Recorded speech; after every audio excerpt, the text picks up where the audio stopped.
The More You Grow is sponsored by OSU Extension and the College of Food, Agricultural, and Environmental Sciences. Did you know you can actually make plastic out of milk? Yup, I said milk. The same milk you put on cereal.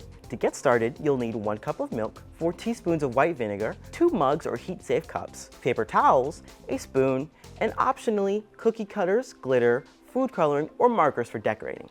You will also need a microwave or stove to heat the milk. Start by pouring 1 cup of milk into a microwave-safe container and heat it at half power for about 5 minutes. You want it warm, like hot cocoa warm, not boiling. Next, pour the 4 teaspoons of vinegar into your mug. Now slowly pour in the hot milk. Watch closely, something's about to happen. Whoa, look at that. The milk starts forming little white clumps. Those are called curds. Stir the mix gently for a few seconds, then scoop out those curds with a spoon. Try to drain off the extra liquid as you go. Lay down a few paper towels and pile the curds on top.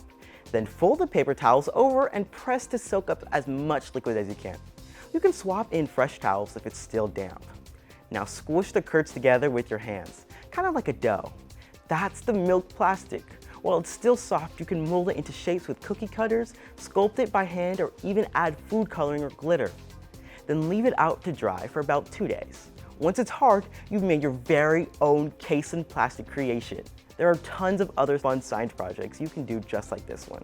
Scan the QR or go to go.osu.edu/themoreyougrow to find more experiments and get connected with your local extension office. The More You Grow is sponsored by OSU Extension and the College of Food, Agricultural, and Environmental Sciences.